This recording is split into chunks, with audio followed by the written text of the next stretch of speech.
Dr. Riccio, I'd like to start just by saying thank you for being flexible in the modalities that we've been allowed to use to demonstrate our learning throughout this course. Um, it's really refreshing to be able to talk about something and really model the way I might want to think about presenting my defense when it comes to my dissertation, as opposed to having to use the same format for presentation all the time through all of our courses. So I do really appreciate that, and I really appreciate the learning we've done. And I'm hoping that the research I've done and the lit review that I've done in this course this semester, since it's so well aligned to my own interests and the own work I do in my district, that it's something that's a real good starting point for my dissertation. So I really appreciate all the support you've given. With that being said, I wanted to start by doing a quick review of where we began.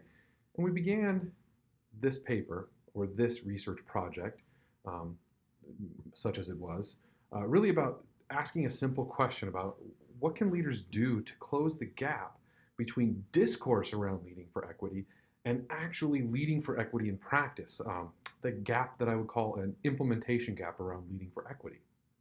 And the actual problem statement I presented in the first video was, how can educational leaders confront and change systems and policies that lead to opportunity gaps between groups of students, and work with site leaders and teachers to ensure implementation of these changes in a manner that does not reproduce race-based inequalities that have historically and currently still exist in our K-12 system.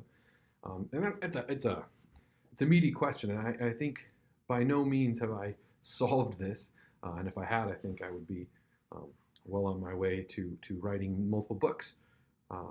But the literature review was very enlightening, and really a thorough review of literature elucidated a few things. First, the role of educational leaders on closing the equity achievement gap, or the equity implementation gap.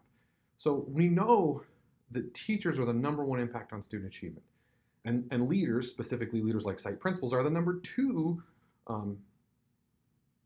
impact on student achievement. And we know that teachers can implement equitable practices in their classrooms, and that can actually have great impact on closing gaps within or between students in their classrooms. But one teacher doing great work, which we have in pockets across the nation, does not change a system of inequality, a system of power dynamics that really lead to large-scale gaps. In any one classroom, I might be able to find examples where there is no gap between any of the historically marginalized subgroups and whoever the high achieving group in that classroom is. But when I look across systems, it's really hard to find an entire educational system, be it a school or at the scale that I'm more thinking along of a district, that's closed that gap. What you end up with is good practices that are not consistent, they're not replicated across the system.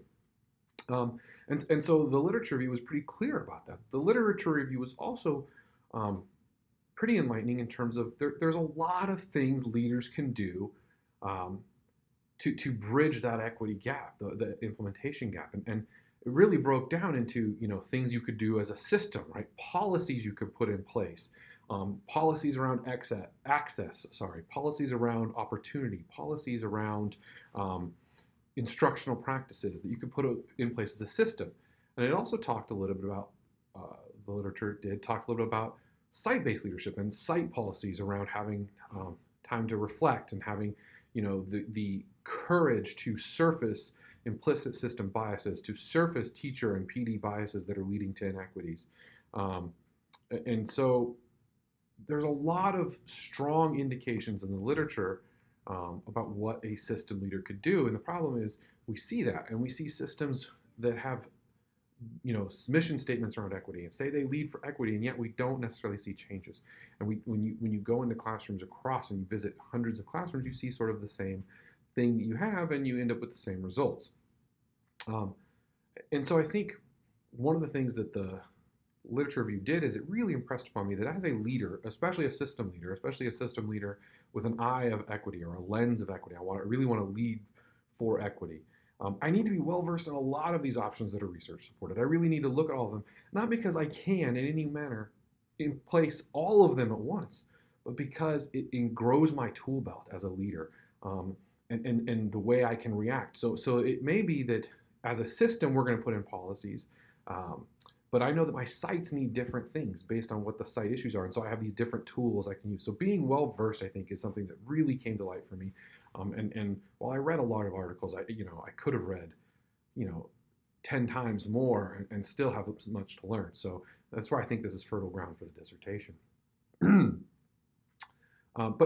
I'm going to focus on just a few quick recommendations that really, to me, came out not only from the literature review, but as areas where we can maybe do some follow-up work and follow-up research to judge impact in terms of, like, what does it mean to actually take some of that language around all means all, or, you know, we are an equity-minded district, and actually put it into practice in your sites. So I think my first recommendation really would be that leaders for equity should really focus on two areas. One is policy and expectations, right? So obviously, I think a lot of systems have policies around equity, but really building a culture of expectations in your system, that there is a high expectation, a high bar around, you are constantly looking for that. You are constantly analyzing data around equity. You are constantly having discussions about who's maybe not being served by your system despite what the policies say, and how can you then tweak those policies to make them so that they serve all students and not just some, or even worse, so that they don't pay lip service to equity but then actually reinforce existing inequities. And then two is really that accountability for meeting those expectations. Accountability, to me, falls at the leader's lap. So you have got to create the culture of expectations, and then you've got to hold members of your group accountable to those expectations for exhibiting behaviors that are going to close the gap, that are going to really mine for equitable practices. So, my recommendation is that educational leaders take a three-pronged approach to closing that equity implementation gap. You have to enact equity policies. You have to model a rigorous belief in equity and hold high expectations for all staff members, and be unwavering in the commitment to the implementation of these equity policies. So let's talk briefly about just sort of practical applications, because that can sound vague and theoretical, right? What do you do as a leader? So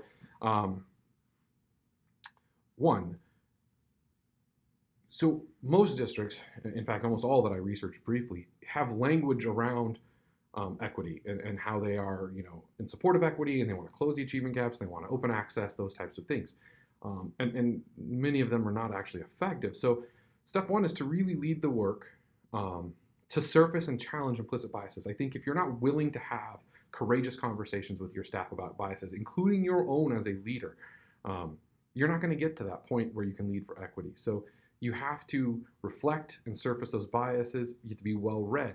I think about the book Courageous Conversations About Race by Glenn Singleton, which is a book that we actually read in my leadership cohort here where I work. And that book, for you to enact those policies in that book, takes some serious courage to look at yourself, especially if you're a member of the dominant privileged group as I am, and really go, what am I doing that I maybe even I'm not aware that I'm doing, that sort of reintroduces or solidifies inequitable practices. And it's not just about race. You need to have those discussions about race, but one of the things I've learned in this class is you need to have those discussions about religion, gender, language acquisition, and socioeconomic status. And some of those I was already aware of, to be very honest with you, but some, like religion, I had never really put much thought into until we started working on that idea of religious privilege, and that there are some religions that are more privileged than others.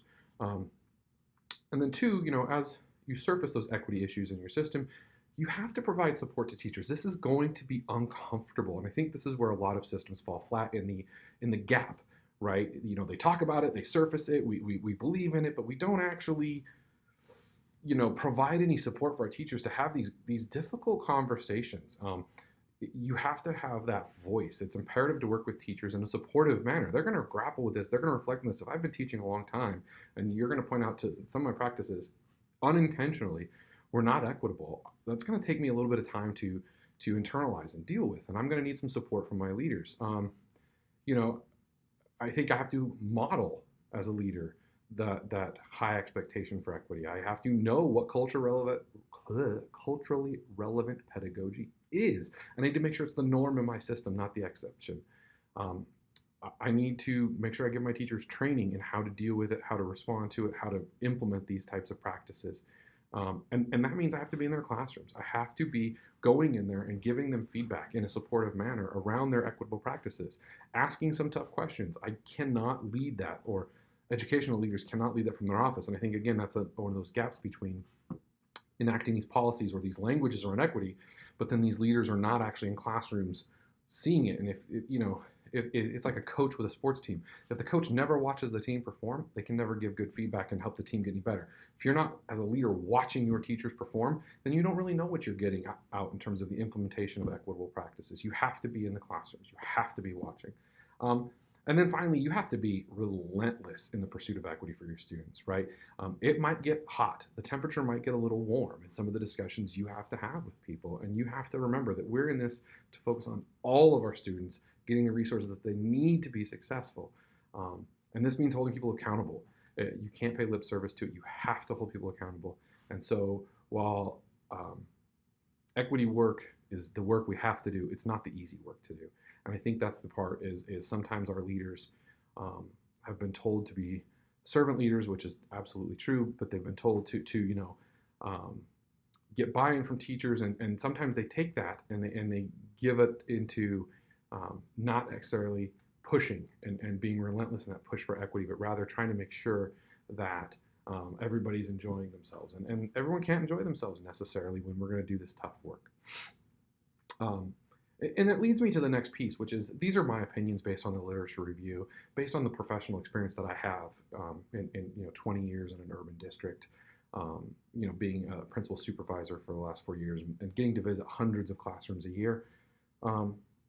But like anything, right? I can say this, but without research, it's not going to be taken fully to the next level. So I think, my recommendations that I've just made in this three-pronged approach really rely on an assumption that these educational leaders that I work with and that everyone's working with are well trained in equitable practices. They know what true culturally relevant pedagogy looks like. They've read Singleton. They've done the research, and they have this toolbox. If they don't have the toolbox, then it's going to be hard to do. So it'd be interesting to do some empirical research around looking at the equity outcomes for sites and systems and seeing how they're correlated to the level of equity and culturally relevant training that the system and site leaders have. Because remember, we're talking about the gap in equity leadership. So, is there a correlation between making leaders providing leaders more training and actually getting outcomes in terms of closing achievement gap, equitable access for students, those types of things.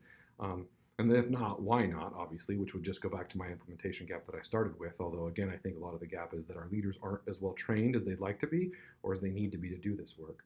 And then an extension could be really thinking about, okay, so if our leaders are trained or whatever that extension of training is, and we're putting that out into teachers as well, what's the impact on the system? So, do we see actual data changes for achievement gaps? Do we see data changes for culture and climate metrics? Are we seeing a system that with this extra training and with this training not only on equity practices but also training on how to be courageous in these moments, are we getting positive outcomes? And if so, great. And if not, why not? What's the gap?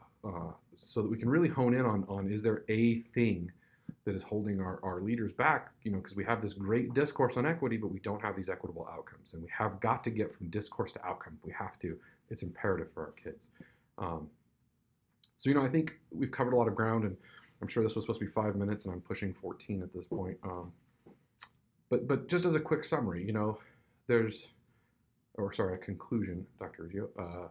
There's extensive discourse and policy around equitable practice for students, and yet there's gaps exist, right? So we talk about equity, but we don't get equitable outcomes. So there's obviously some issue between policy and implementation, and that's really the crux of one of the matters that I want to look into on the leadership side of the house. We've got to close these gaps for all of our students, and there's a lot of literature on specific actions that leaders can take and how those actions can make an impact based on other empirical research. But I was not able to come up with any research that really shows the impact of quantitatively, providing equity training and equity focus on to leaders and getting some sort of equitable outcomes in terms of student performance on the outside of the system. And you could even do qualitative research on interviews on how those leaders are modeling, how teachers are experiencing that, how students are experiencing that kind of work. Um, and while I think research is critical, and if I didn't, I wouldn't really have signed up for a doctoral program, because I do believe in research. And to be honest, I was a biological sciences major, so to me, you have to have research to back up everything you do. Um, but I'm going to start, and I have started equity work in my own system and really thinking about how do I hold people accountable? How do I model that relentless pursuit of equity myself? Because my students don't have time for me to wait to do research before I start trying to make changes. The research will help support it and maybe can alter what I do. Um, but I've had this equity focus my leadership for my entire career. And the research I've done only strengthens my toolkit on things I can do to help teachers and help site leaders work for equity in their sites. And that's really, I think, the strength of this class was really discovering some of those power dynamics, discussing that impact of privilege and diversity and gaining some skills between the class and my readings for this paper um, to really build my toolkit as a leader, so that when I say I lead with a lens of equity, I mean it. And I know what that means. And when teachers or other leaders ask me, can you give me examples, we can walk their site and look at examples of inequitable practices or how practices could be holding students back and come up with solutions together for those. So really, I thank you for creating a prompt um, and actually multiple prompts that were really challenging this semester. And I think the cohort I'm in is really strong at having those good discussions, which is something I'm learning from. So I appreciate the time, and I'm looking forward to your feedback on my paper. Thank you, Dr. Riggio.